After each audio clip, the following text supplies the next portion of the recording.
Buenos días a todos. Es para mí un placer. Muchísimas gracias a la Fundación Caixa. Es un placer estar con todos ustedes para compartir una serie de reflexiones sobre la situación de la economía europea, de la zona euro. Yo voy a centrarme fundamentalmente hoy, normalmente hablo más de coyuntura económica, perspectivas, que son muy importantes, ¿no? Porque si no, no se puede entender lo que nos pasa. Pero me voy a centrar mucho más en lo que es la situación de estabilidad financiera. Es decir, hemos tenido recientes episodios, como saben ustedes, de inestabilidad en Estados Unidos, en Suiza, que han generado incertidumbre y que yo creo que son especialmente importantes intentar analizarlos, intentar ver cuáles son las potenciales consecuencias y ver cuáles son las potenciales también, las posibles salidas ante esta situación. Y empezando brevemente con las perspectivas económicas, no voy a repetir lo que ustedes saben. Es decir, antes de estos episodios de inestabilidad financiera, la mayoría de las instituciones económicas y de los analistas habían mejorado lo que eran las proyecciones de crecimiento y de inflación de la economía de la zona euro.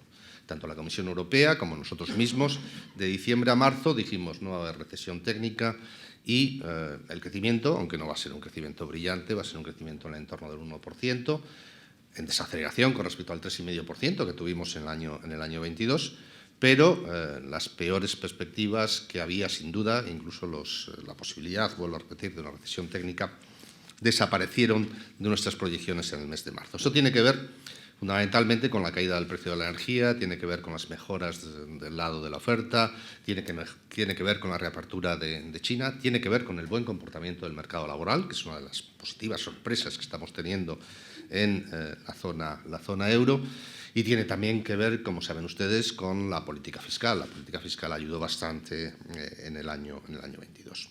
A su vez, la inflación había empezado un proceso de caída de la inflación general desde octubre, que estaba por encima del 10%. En estos momentos estamos por encima del 6%. Las razones son bien conocidas, precios de energía, mejora de los cuellos de botellas, pero simultáneamente la inflación subyacente se está comportando de una forma, como dicen los anglosajones, mucho más pegajosa. Es decir, está mucho más estable, es más permanente, incluso se acelera ligeramente. Y ello tiene que ver con un cambio en lo que es, si me permiten ustedes, la narrativa de la evolución de la inflación. Siempre, en los últimos, desde que se inició la aceleración de la inflación, nos habíamos fijado en la evolución del precio de energía, efectos de oferta, cuellos de botella, etcétera, etcétera. Y ahora, sin embargo, estamos mirando a otros componentes. Estamos mirando a evolución salarial, a lo que son las medidas de apoyo fiscal puestas en marcha por los gobiernos y cómo se van retirando. Porque la evolución salarial y la evolución de márgenes pueden explicar, en última instancia, por qué la inflación se está acelerando en estos momentos. Sin embargo, no podemos olvidar nunca que en última instancia la inflación es consecuencia de un exceso de demanda agregada sobre la oferta agregada. Y en los últimos tiempos los componentes de demanda están jugando con más intensidad que los componentes de oferta, que fue en la primera etapa del proceso inflacionista, fueron los que de alguna forma elevaron lo que es la inflación general.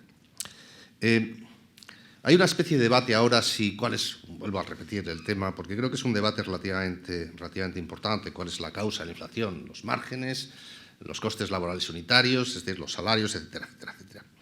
Nuestro análisis indica que en los últimos 3 años el incremento de los márgenes de beneficios y el incremento de los costes laborales unitarios ha sido muy similar. Seguramente en el año 22 ha sido más la aportación de beneficios, ha sido más intensa, ha sido superior a lo de salarios, pero si miramos para adelante, mi impresión es que en el futuro próximo la evolución de los márgenes se va a moderar, y se va a moderar porque va a haber menos crecimiento económico. Inmediatamente las empresas empiezan a tener en consideración dicha caída de actividad.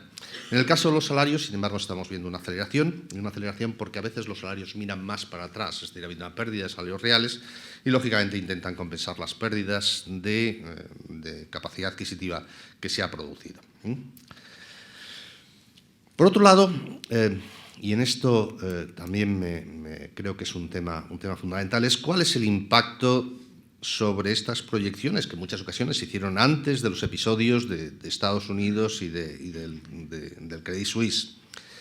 Y la verdad es que antes de estos episodios, lo que habíamos detectado en nuestros informes de evolución de crédito bancario es un endurecimiento importante de las condiciones de financiación. Si uno mira lo que es nosotros llamamos el Bank Lending Survey, se ve claramente en el último trimestre del año pasado que hay tanto un endurecimiento de condiciones de financiación, lo cual es absolutamente lógico, es lo que pretendemos, se está transmitiendo en las decisiones de política monetaria, y simultáneamente también una caída muy importante de la demanda de crédito, tanto de empresas como de familias, fundamentalmente en el ámbito hipotecario.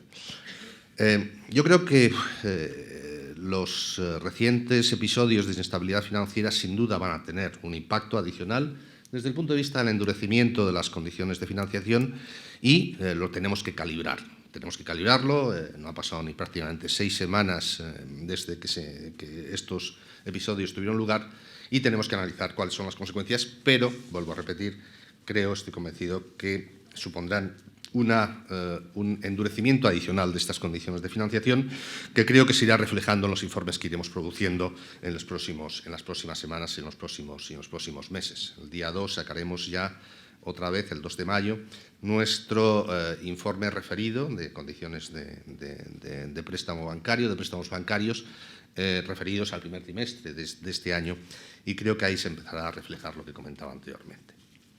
Entrando ya en lo que han sido los episodios de inestabilidad financiera, es absolutamente cierto que lo que le pasó al Silicon Valley Bank y lo que le pasó a Credit Suisse y a otros bancos regionales en el caso de Estados Unidos son casos muy específicos, muy particulares. En el caso del Silicon Valley, como saben ustedes, tenían depósitos mayoristas, tenían una cartera de renta fija grande con pérdidas importantes. Hubo una ampliación de capital que falló y que de algún modo fue lo que ya desencadenó toda la intervención. Y, en última instancia, el banco, el Silicon Valley, como consecuencia de su modelo de negocio, que era un modelo de negocio muy específico, tenía un riesgo muy importante de tipos de interés. Es decir, ante una subida de tipos de interés, entonces inmediatamente había un desajuste entre el activo y el pasivo que llevó a una situación prácticamente límite. En el caso de Credit Suisse, yo no voy a repetir, Credit Suisse tiene un historial desde el punto de vista de lo que era gobierno corporativo, falta de control de crédito, etcétera, etcétera, etcétera. La solución que se dio a Credit Suisse fue relativamente rápida, desde ese punto de vista pues, es positivo. Sin embargo, tuvimos otro factor adicional, que fue que se impusieron pérdidas totales a lo que se denominan los COCOs, los activos de AT1. Esto no es anormal en un proceso como estos, ¿no? En un proceso esto, aunque no fue una resolución, un proceso de resolución. Lo que sí fue anormal y generó cierta incertidumbre fue que la imposición de pérdidas totales a los AT1 se hizo sin que se hubieran impuestos, sin que se hubiera eliminado totalmente el valor del equity, es decir, del capital. Es decir, se saltó, por decirlo de alguna forma, el orden de prelación normal. Y, evidentemente, esto generó incertidumbre. Inmediatamente, las autoridades europeas, nosotros con la EBA y con la Junta de Resolución, dijimos que eso no podría pasar de acuerdo con la normativa europea, lo cual yo creo que tuvo un impacto positivo. De cualquier forma, las acciones de los bancos europeos, el mercado de AT1, de COCOs, sufrieron inmediatamente las consecuencias y esto generó además incertidumbre adicional.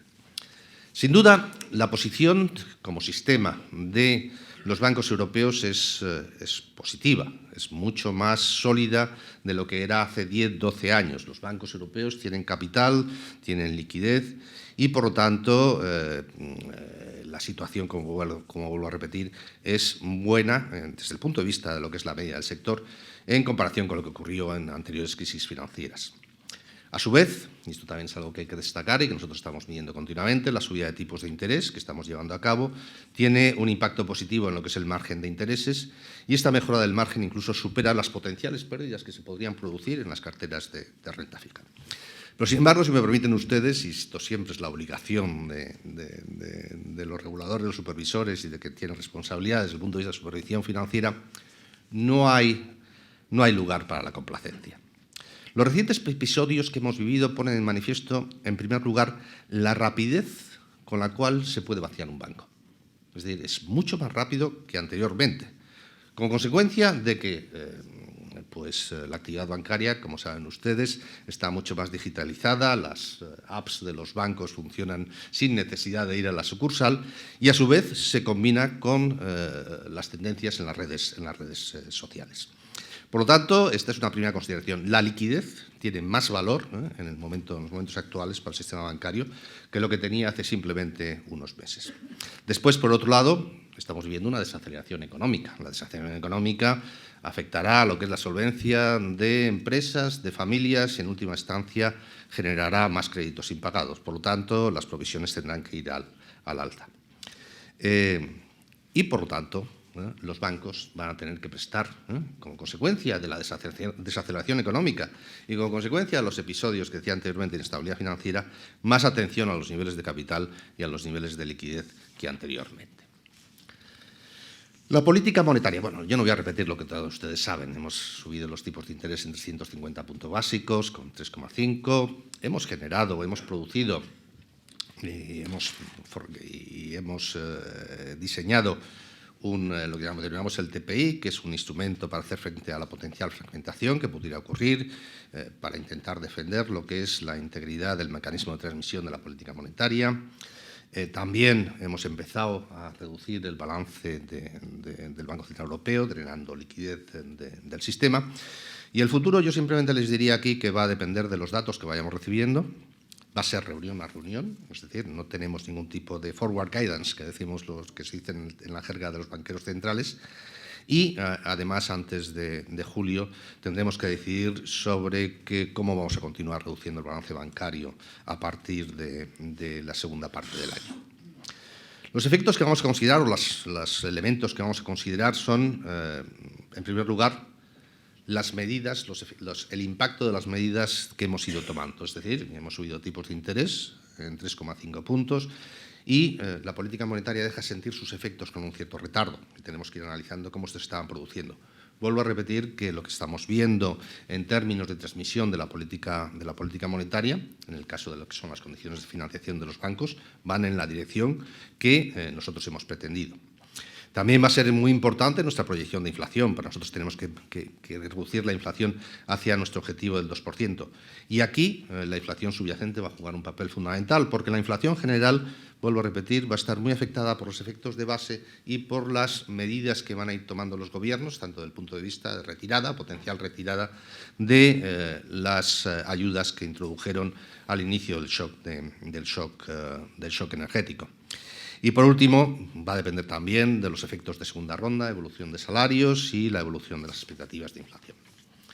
Por otro lado, la política fiscal también juega un papel. La política fiscal, en el año 22, las medidas aprobadas por los gobiernos para hacer frente al shock energético fueron prácticamente del 2% del Producto Interior Bruto. Eso redujo, según nuestros cálculos, la inflación general en algo menos de un punto, pero esas medidas se van a empezar a retirar. Y iremos viendo cómo eso también tiene un efecto de un cierto incremento de la inflación, porque estas medidas se tienen que acabar revertiendo. Y, por otro lado, también se pondrá de manifiesto, como algo que ya ha dicho la Comisión Europea y que nosotros también hemos señalado, que las medidas no han sido selectivas en su gran mayoría, no han estado centradas en el apoyo a los grupos vulnerables y esperemos que sean temporales, porque si no plantearían dificultades desde el punto de vista de lo que es la política monetaria. Pero, a su vez, y esto es a lo mejor el aspecto que más quiero destacar, la inflación también afecta a la política fiscal. A corto plazo, la inflación es positiva desde el punto de vista de lo que es el impacto en el déficit público, porque se produce lo que se denomina el impuesto inflacionario. Pero nuestro análisis pone de manifiesto que a medio plazo, si el shock ha sido externo y relativamente importante, como ha sido el caso, y afecta a la economía a través de la relación real de intercambio, es decir, a través de un incremento de los precios de de importación superior al de los precios de exportación, si además hay una parte del presupuesto que está indexada a la inflación y, por otro lado, si la política monetaria responde ante el impacto de la inflación, entonces, a medio plazo, y más allá de lo que es este impacto positivo a corto, la sostenibilidad de las cuentas públicas se puede ver afectada negativamente, y tanto el déficit público como el ratio de deuda pública PIB puede, de alguna forma, incrementarse. Yo concluyo ya, porque ya voy a acabar con los 15 minutos que tenía disponibles. La primera es la estabilidad financiera. Cada vez va a jugar un papel más importante, es un elemento clave en el corto plazo. Tenemos que aprender las lecciones de lo que ha ocurrido, la importancia de la liquidez y de mantener altos niveles de capital, teniendo en cuenta que ampliar capital en el sector bancario es algo difícil, como consecuencia especialmente del tema de valoraciones que comentaba anteriormente. Los recientes episodios de inestabilidad se han concentrado en el sector bancario, pero sin embargo nosotros seguimos viendo que a futuro las principales vulnerabilidades se concentran en el sector que nosotros denominamos no bancario, sector financiero no bancario, y fundamentalmente en los que son los fondos de alto riesgo. Estos fondos han asumido riesgo de liquidez, de crédito, de duración, tienen alto apalancamiento y, además, su supervisión no es comparable en absoluto a la supervisión y a la regulación que tienen el sector bancario. En tercer lugar, también, ligado con lo anterior, el año 23, como decía anteriormente, va a ser de bajo crecimiento y la inflación subyacente puede ser que sea más persistente de lo que a veces descuentan los mercados. Por otro lado, el espacio fiscal que tienen los diferentes gobiernos, la capacidad de actuar desde el punto de vista de la política presupuestaria es relativamente reducido, con lo cual vamos a ir viendo, en función de este contexto macroeconómico, que hay un incremento de las insolvencias en el sector privado, que finalmente pueden llevar a un incremento de los créditos que son non-performing, es decir, los créditos dudosos. Es importante evitar, otra conclusión, el conflicto entre la política fiscal y la política monetaria. Tuvimos un ejemplo muy claro con el tema del mini budget del Reino Unido. Si los mercados perciben que la política fiscal no es compatible con la normalización de la política monetaria, entonces inmediatamente reaccionan con una subida de tipos de interés que, de alguna forma, agrava lo que son los efectos sobre la valoración de activos financieros y, especialmente, en el ámbito del sector no solamente financiero estrictamente, sino también del sector inmobiliario. En quinto lugar, la política monetaria va a estar centrada en lo que es nuestro mandato fundamental, que es reducir la inflación al 2% en el medio plazo. Y esa es nuestra principal contribución, tanto a la recuperación como a la estabilidad financiera. Y por último, sobre todo en épocas de inestabilidad, en épocas de incertidumbre, es muy relevante volver a recordar la necesidad de completar la unión bancaria. No tenemos una unión bancaria completa en la zona euro, tenemos únicamente un supervisor único, una junta de resolución única, pero no tenemos un fondo de garantía común, que sería especialmente necesario. Y lo mismo ocurre con la unión del mercado de capitales. Y es en las crisis financieras, sobre todo cuando de alguna forma empiezan a aparecer las orejas del lobo, cuando todos nos acordamos de la necesidad de tener una unión monetaria completa, una unión bancaria completa y un mercado de capitales único en el ámbito de la zona euro. Muchísimas gracias.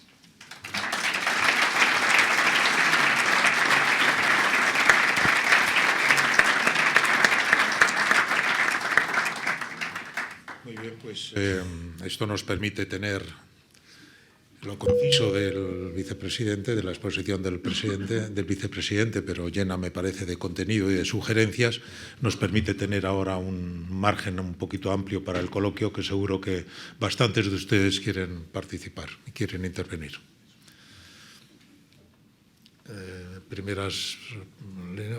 Aquí, por favor, utilice el micrófono. Fernando González Urbaneja.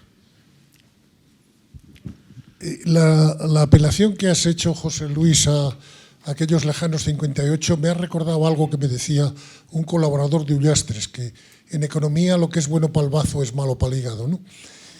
Entonces, el bazo no sé si es la inflación y el hígado el crecimiento, pero yo le preguntaría al vicepresidente, ¿hasta dónde la subida de tipos de interés para no afectar decisivamente al hígado? Y una segunda cuestión que le has apuntado un poco de refilón: ¿hasta dónde soporta el sistema la estabilidad financiera de la que has hecho gala, el crecimiento constante de la deuda y el déficit por encima de los objetivos marcados en el plan de estabilidad?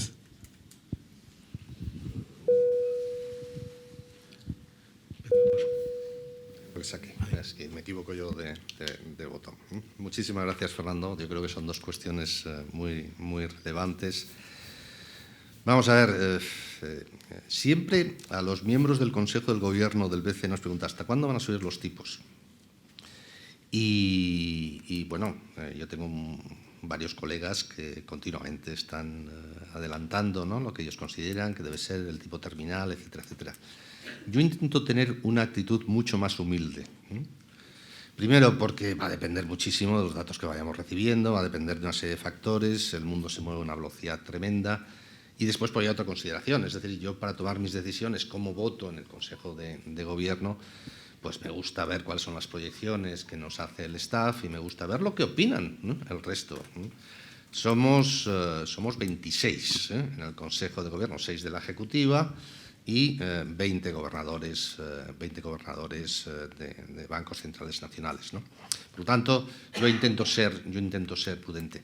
Sin embargo, hay una cuestión relacionada con la famosa frase de Ullastres, lo del tema de lo que es bueno para el hígado. A mí me habían contado lo que es bueno para el hígado es malo para el riñón, y lo que es bueno, el bazo y el riñón y tal. Bueno, yo creo que el tema estrictamente de corporal no es y de los órganos no es lo más importante. Pues ya está. Vamos a ver. La política monetaria funciona como funciona. La política monetaria funciona la habitual a través de una subida de tipos de interés o una bajada de tipos de interés que intenta influenciar, en el caso, e influir las condiciones de financiación vía bancos, básicamente. Vamos a suponer que estamos en una situación de una economía sobrecalentada, porque siempre la inflación es un proceso en el cual la demanda agregada supera a la oferta agregada. A veces es porque la demanda agregada se ha sobrecalentado y entonces sube la demanda agregada en relación con la oferta, y a veces es porque, sin que haya sobrecalentamiento, la propia oferta se reduce como consecuencia de lo que ha ocurrido, por ejemplo, subida de precios de energía, cuellos de botella, dificultades, acumulación de shocks. Es decir, la pandemia y la reapertura son dos shocks. La guerra de Ucrania es un shock. Pero en última instancia es siempre un exceso de la demanda sobre la oferta. Y lo que hay que hacer es que la demanda agregada se acerque a la oferta agregada. Y para ello, sí tenemos una situación inflacionaria que suben los tipos de interés afectan las condiciones de financiación, se reduce la demanda de crédito para consumo y para inversión, se reduce el crecimiento económico y consigues que la inflación se empiece a reducir. Eso es como opera siempre. Hay gente que te dice, bueno, no, hay que tener cuidado con no subas mucho los tipos porque entonces te puedes encontrar con que te encuentres una recesión. Pero en última instancia lo que estamos buscando, lo que busca la forma de actuación de la política monetaria es a través de una reducción de la actividad, de la demanda y de la actividad. No existe otro modo. Puede haber gente que considere que, oye, pues no pasa nada por tener inflaciones al 7-8%. Bueno, esa es otra consideración completamente distinta. Yo creo que eso es muy negativo y que acaba afectando en el medio plazo de una forma mucho más intensa lo que es la actividad económica. Nosotros, vamos a ver, va a depender, uno, de los efectos retardados de nuestras medidas. La política monetaria deja surtir sus efectos, deja notar sus efectos con entre 12 y 18 meses, dependiendo. Estamos viendo, y yo lo he comentado antes, que hay un endurecimiento claro de las condiciones de financiación y una caída de la demanda de crédito, con lo cual la transmisión se está produciendo. En segundo lugar, va a depender de la evolución, y antes me refería anteriormente a la inflación subyacente, porque nos da una señal más clara de lo que son las tendencias a medio plazo, dado que la inflación general, pues bueno, puede estar un poquito contaminada por otros factores que no reflejan totalmente lo que son las tendencias subyacentes de la inflación. Y va a depender también de los datos que vayamos recibiendo. Por lo tanto, esa es la aproximación. Yo siempre digo, si hay alguien que dice que sabe cuál va a ser el tipo terminal del Banco Central Europeo, pues bueno, no es mi estilo y además yo no le haría mucho caso, porque creo que en última instancia tiene una posición más preconcebida y yo tengo una posición más humilde y mucho más abierta con respecto a lo que puede pasar en los próximos meses, dado el nivel de incertidumbre que tenemos. El déficit público y la política presupuestaria.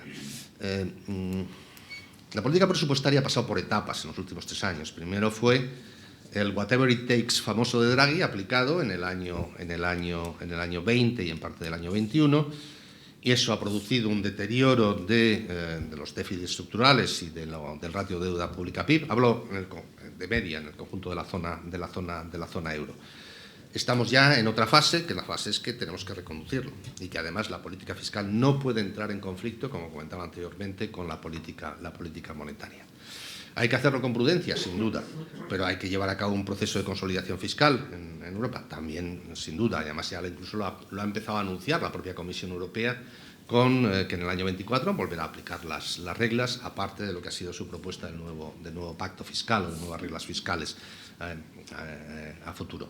Y es muy importante que nos ayude, porque en una situación de inflación alta, pues la política monetaria, si entra en conflicto con la política fiscal y los mercados consideran que la política fiscal es insostenible, pues te pasa lo que le pasó al Reino Unido, que llevó a la necesidad de una subida muy fuerte de tipos de interés, y para intentar evitar pues un colapso de los fondos de pensiones británicos, que hubiera sido no solamente un tema financiero, sino también un tema social, tuvo que intervenir, darle de alguna forma la vuelta a lo que era su proceso de reducción de balance y empezar otra vez a comprar deuda pública británica para evitar el colapso del sistema. Es muy importante, por lo tanto, que la política fiscal ayude y recuerdo nuestro análisis. A medio plazo la inflación tiene un impacto negativo en lo que es los parámetros de la solidez presupuestaria de los países.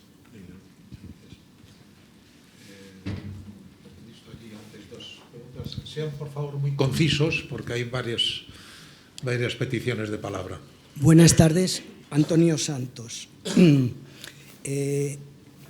Aquí se ha hablado de una única política monetaria, cuando creo que hay 2 sistemas monetarios en este momento divergentes, que muchas veces se les ha nombrado paralelos, cuando realmente son divergentes. Y me refiero a la elusión, no evasión, fiscal de toda la ingeniería financiera de los mercados de opciones y futuros que están haciendo operaciones las 24 horas del día en el mundo. De ahí la incidencia de la palabra que usted ha dicho de armonizar fiscalmente Europa y el mundo. Armonizar, que efectivamente no haya nichos y vínculos de ejecución de operaciones donde no haya una pequeña parte del retorno de esos beneficios a la economía real.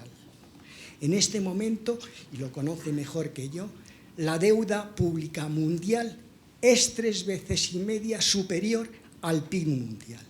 Entonces, las preguntas son simplemente, ha sido una pequeña exposición, extinción de las primas de riesgo, que están en letargo. Fue algo que condenó a Europa. Los bloques económicos mundiales de las monedas principales no aplicaron ninguna prima de riesgo a sus estados. Europa lo aplicó a 3 para salvar a 2 economías. La segunda, el retorno de esas partes de la plusvalía generada en la ingeniería financiera y, bueno, con esto no me quiero extender más, porque hay otras personas que tienen... Y muchas gracias por el tiempo que nos dedica, y a la Caixa también. Vamos quizá a agrupar algunas preguntas, para... También al lado, sí. Y después usted. Hola, buenos días. Buenos días, Luis. Son una pregunta un poco de visión a medio plazo y una pregunta para un blanco y negro. El escenario de dificultad del acceso al crédito para los próximos meses no hará que persista el estado inflacionario latente sine die, al disminuir un poco el escenario de oferta. Y, en segundo lugar, el efecto que puede tener la futura presidencia de España en la Unión Europea para alargar una situación de gasto por encima de ingresos, según la política de Pedro Sánchez? Quizá estas dos, ¿no? Muy bien. Bueno, la primera, la regulación tiene que ser global. Los mercados financieros son globales y, por lo tanto, la regulación tiene que ser global. No vale únicamente que una jurisdicción concreta, sea la zona euro o Estados Unidos, tome medidas, porque inmediatamente los flujos se pueden desviar. Yo creo que esto es algo especialmente relevante, por ejemplo, en todo lo que tiene que ver con las criptomonedas, ¿no? Y, por lo tanto, hay un foro que se llama el Foro de Estabilidad Financiera, que se creó después de la crisis del 2008, en el cual estamos representados la mayoría de las jurisdicciones, bancos centrales y reguladores de mercados, que intentamos establecer lo que son pautas comunes para el conjunto de la actividad, de la regulación mundial, que además después se remite y se analiza en el G20, en el cual prácticamente está la totalidad de la economía mundial, tanto países en desarrollo como países desarrollados, ¿no? Por tanto, tiene que ser global para evitar estas situaciones de ventaja comparativa y de posibles desviaciones de regulación en determinados paraísos fiscales. Después se refería usted a las primas de riesgo, ¿no? Las primas de riesgo han estado bastante contenidas y siguen bastante contenidas, lo cual es una muy buena noticia. Es una muy buena noticia porque, bueno, si hubiera una ampliación de las primas de riesgo, eso sería la señal más evidente de fragmentación en la zona euro y no está ocurriendo. Yo creo que tiene que ver y además en un entorno de subidas de tipos de interés generalizadas, todos los rendimientos están yendo al alza. Yo creo que ahí ha jugado un papel el diseño y la incorporación del programa, del TPI, que nosotros hicimos, en los cuales hubiera una situación de inestabilidad financiera sobrevenida para algún país concreto, pues entonces podríamos actuar. Y además está ocurriendo, vuelvo a repetir, en un contexto de subida de tipos de interés y de incluso que nosotros estamos reduciendo nuestro balance, es decir, estamos vendiendo la deuda pública que compramos durante los últimos años. Después, el tema de las condiciones de financiación y la inflación. Bueno, yo lo intento explicar antes, es decir, que nosotros actuamos por el lado de la demanda. La política monetaria no es todopoderosa. Podemos hacer una cuestión solamente, afectar a los tipos de interés y que esta afectación de los tipos de interés tenga un impacto en el consumo, en la inversión, reduzca la actividad económica, y al reducir la actividad económica, reducir la demanda, pues entonces la economía se enfría y la inflación se reduce.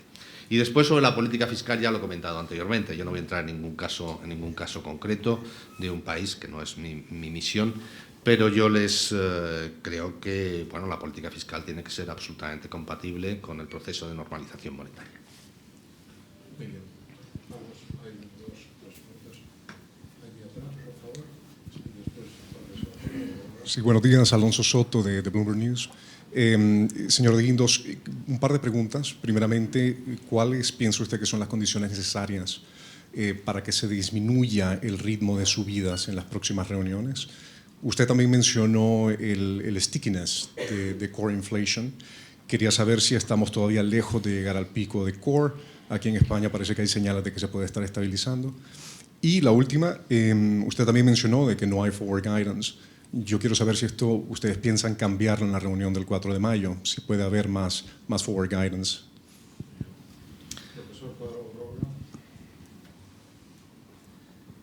Sí, muchas gracias. Voy a salirme un poco del tema que se está hablando, pero quizá por la ventaja que da la perspectiva de estar en Frankfurt, que es un lugar central en Europa, quizá encaje ahí lo que voy a comentar. Desde el COVID y la forma en que se reaccionó en la Unión Europea, podríamos decir que había surgido un cierto optimismo sobre la consolidación de esa Unión Europea, la fortaleza.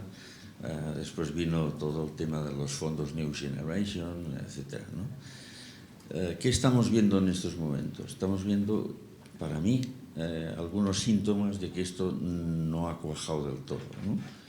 Ahí están las reacciones de de Polonia, de Hungría, de Eslovaquia, con el tema de los cereales.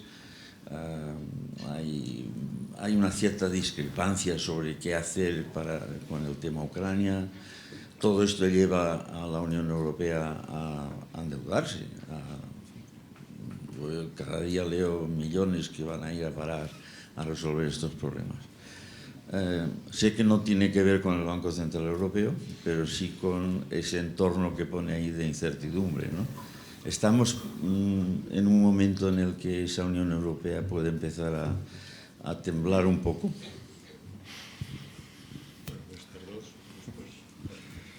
Bueno, voy a empezar por la última, que hace referencia a lo que es el marco institucional europeo, que también enlaza con lo que es la situación política en Europa.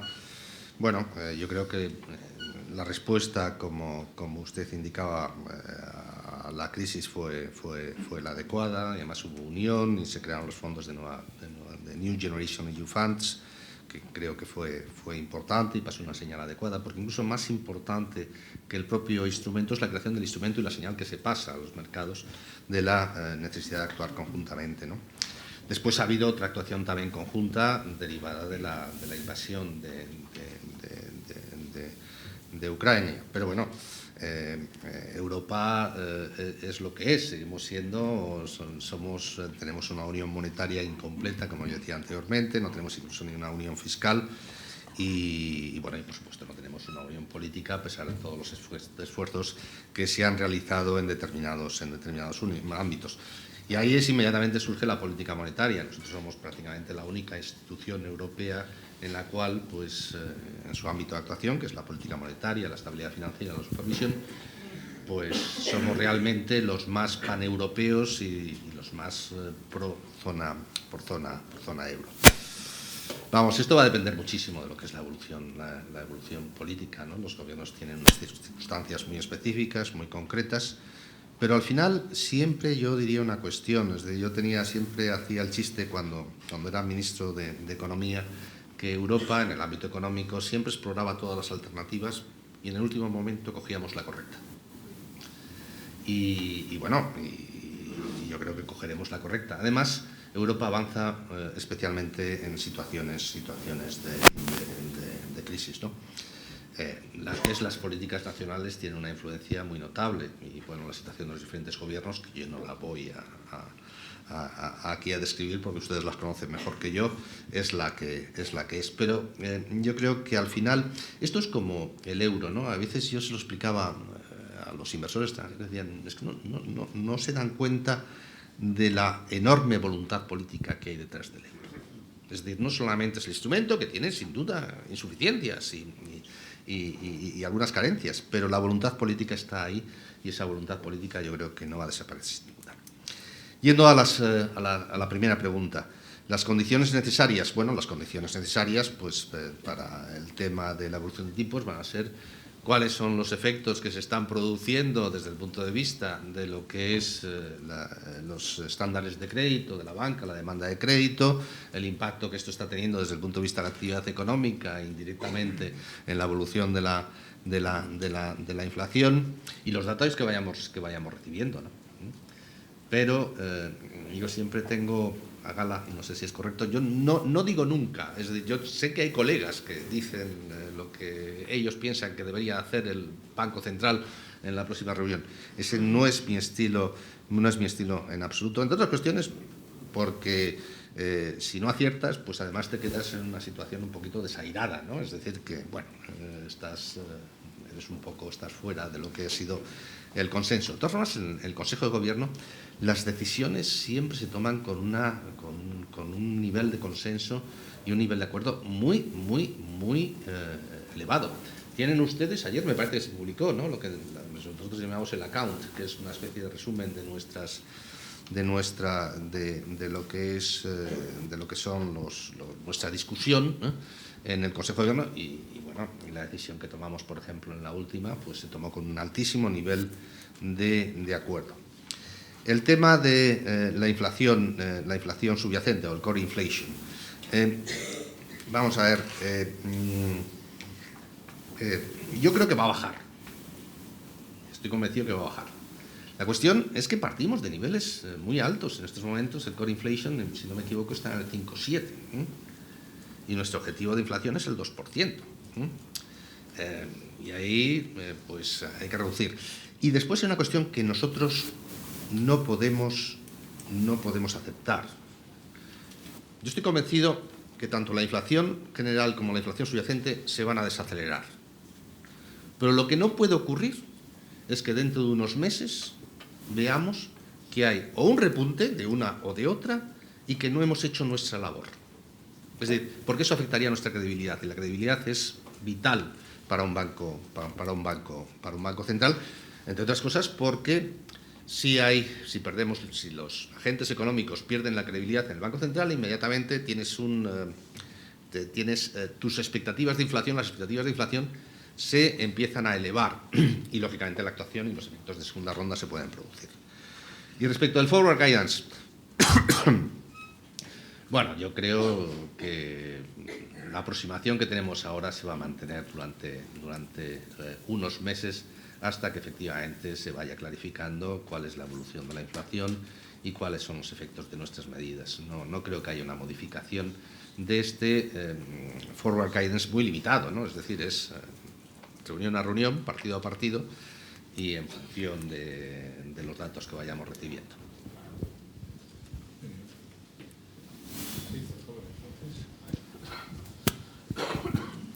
Hablaba antes de la importancia del euro. ¿El euro digital está cerca? ¿Qué diferencia tendría con las criptomonedas? Y cuando llegue, ¿hará que desaparezca la moneda en efectivo, los billetes? Vamos a ver, el efectivo sigue siendo el medio de pago más utilizado en la zona euro. A veces, yo una de las cuestiones que me quedé sorprendido es en Alemania cómo se utiliza, es decir, cuánto se utiliza. Es decir, incluso a veces si pagas con tarjeta de crédito, que era lo normal, que bueno, te miran así con una cara un poquito diciendo, bueno, este señor no es de fiar porque no paga en efectivo. Bueno, es un poco sé que durante la pandemia se ha reducido mucho por cuestiones, lógicamente, del tema del potencial contagio, etcétera, etcétera, etcétera, etcétera, pero el dinero en efectivo no va a desaparecer. Estoy absolutamente convencido. Si hay algo que es diferente a una criptomoneda o a un criptoactivo, es el euro digital. Porque el euro digital, en última instancia, es que cualquiera de nosotros vamos a poder tener, y con las condiciones que se vayan estableciendo, una cuenta en el balance del Banco Central. Y si hay algo que nunca va a ocurrir es que un Banco Central quiebre. El Banco Central tiene una capacidad, que es la capacidad de generar dinero, mediante anotaciones contables. ¿Qué es lo que ocurre? Eso no es tanto el tema de la competición, porque yo creo que el euro digital en última instancia es una extensión del dinero en efectivo. Hay que hacerlo con cuidado porque tiene implicaciones desde el punto de vista de estabilidad financiera. Y nosotros lo que estamos viendo y que estamos esperando además que la regulación por parte de la Comisión Europea es cómo se canaliza todo eso. Es decir, si el Banco Central es el Banco Central y nuestro balance teóricamente no puede quebrar nunca, ni podemos nosotros tener un problema desde el punto de vista de solvencia, pero no tenemos capacidad para llegar a los clientes. Por lo tanto, se tiene que intermediar a través de lo que son los canales financieros normales que existen en la economía europea, que son los bancos. Y hay que hacerlo con una consideración de los potenciales impactos que puede tener desde el punto de vista de la estabilidad financiera. Pero yo lo interpretaría como una extensión digital del dinero en efectivo. No queremos sustituir a las cuentas corrientes, ni muchísimo menos de que tengan los clientes, sino tener, en un mundo que cada vez está más digitalizado, pues tener un efectivo que no se concrete en monedas y en billetes. Y después me hacía también usted una pregunta. Nosotros estamos en la fase, en octubre tenemos que decidir, estamos en la fase de investigación y análisis, hasta octubre. También va a depender mucho de la regulación no la va a producir Nosotros no somos el legislador. Nosotros podemos hablar, que hablamos con la Comisión mucho, de cuáles son las ventajas, inconvenientes, características, por dónde debería ir, por dónde no debería ir, cuáles son las implicaciones desde el punto de vista de estabilidad financiera. Todas esas cuestiones las hablamos, pero después es la Comisión la que tiene que hacer una primera propuesta, que ha dicho que la va a tener aproximadamente en el mes de junio. Esto tiene que ir a los Estados miembros, tiene que ir al Consejo y después tiene que ir al Parlamento Europeo. Y el tema es que, bueno, en el Parlamento Europeo hay elecciones europeas prácticamente dentro de un año, con lo cual no hay mucho tiempo disponible. Entonces vamos a ver, pero ahí dependemos lógicamente de lo que nos diga la Comisión Europea y la propuesta que haga la Comisión, y después de la negociación que se produzca con los Estados miembros y con el Parlamento Europeo.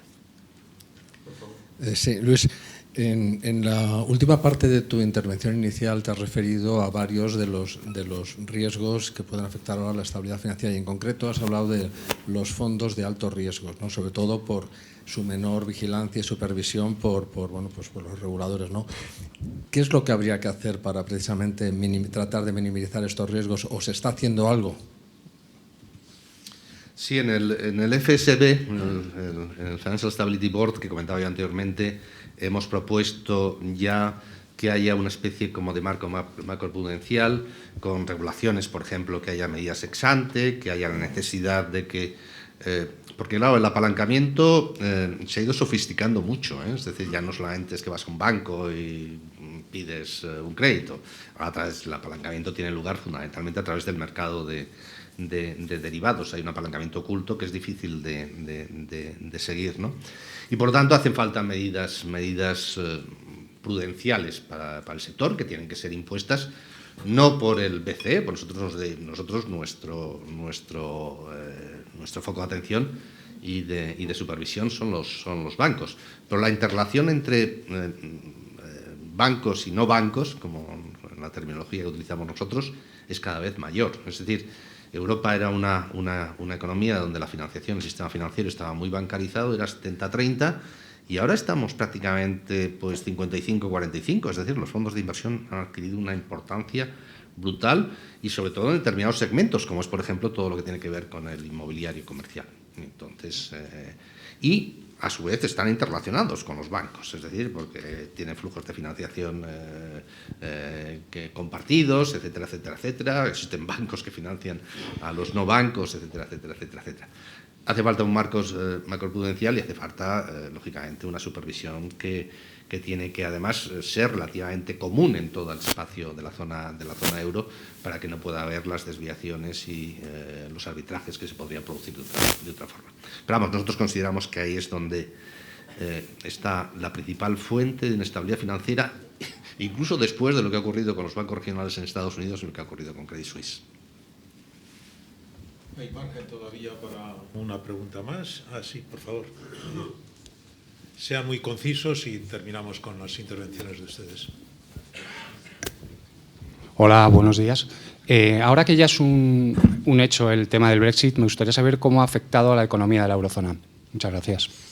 ¿Esperamos a la otra también? Muy bien. Sí, y por favor, formulen la otra pregunta. Buenos días. Creo que la percepción generalizada en la sociedad es que los tipos de interés están excesivamente altos, porque se han subido del 0 al 3,5% súbitamente.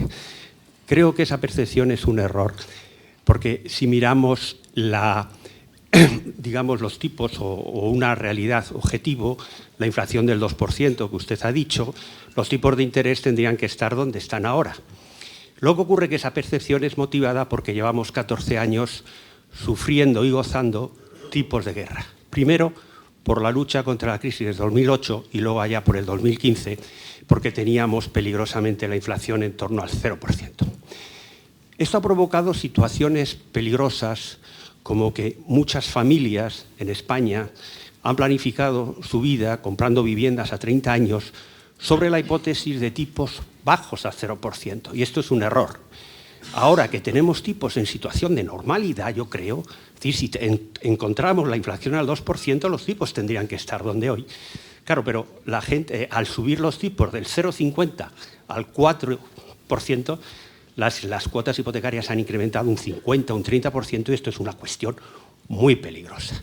¿No cree usted que debería de haber, por parte de las instituciones, una acción pedagógica de formación para que estas cosas no sucedieran? Se ha perdido una ocasión de oro de tomar hipotecas al 0,80 tipo fijo, al 1,20 al tipo fijo, y sin embargo pues se ha perdido esa ocasión y ahora hay graves problemas. Bueno, entrando en primer lugar el tema del Brexit. El tema del Brexit, bueno, yo creo que los británicos ya son conscientes. Yo creo que el coste ha sido superior, sin duda. Es decir, la reacción en Europa fue más unidad, fue un planteamiento pues muy homogéneo. Se delegó en la Comisión Europea y en el negociador, ¿no? Nuestro planteamiento, se llegó a un acuerdo y, bueno, yo creo que las consecuencias sin duda van a ser peores, están siendo peores para el Reino Unido que para Europa. El Reino Unido, que tiene una inflación bastante estable, ayer salieron los datos, me parece, y tiene una inflación que está todavía en 2 dígitos, ¿no? Pero bueno, fue la decisión del pueblo británico y bueno, ante eso no podemos hacer absolutamente nada. Después usted comentaba la cuestión. Bueno, ya sé, en la ley hipotecaria última, lo que hicimos es que se tenía que informar perfectamente al tomador de una hipoteca de lo que era, bueno, pues los potenciales riesgos. Es decir, que va primero al notario, se le indica cuáles, bueno, que los tipos de interés no van a estar siempre a cero, sobre todo en una hipoteca que, como usted indicaba, a veces son 25 o 30 años de duración, que existe un riesgo de tipos de interés y entonces que lo asuma. Después están las circunstancias concretas, es decir, que a lo mejor hace 3 años pues las hipotecas a tipo fijo estaban más bajos. Pero también, bueno, esto es como intentar, todo el mundo conocemos cuál es el resultado de la quiniela el día después, ¿no? El lunes, ¿no? Pero evidentemente yo lo que diría aquí es hay que ser prudente, los tipos de interés no van a volver a los niveles que hemos vivido en los últimos años. Es decir, entre otras cuestiones, porque la situación de deflación que vivimos fue una situación extraordinaria. Y además existen factores estructurales que pueden afectar a la inflación al alza. Es decir, todo el proceso de desglobalización que estamos viviendo va a tener un impacto, ¿eh? Hubo factores estructurales que ayudaron a la bajada de la inflación que seguramente no se van a repetir en los próximos años, que se dieron en los últimos años y no se van a repetir. Por lo tanto, claro, las hipotecas a tipo variable, todo el mundo tiene que saber que en un periodo temporal de 30 años la situación puede cambiar.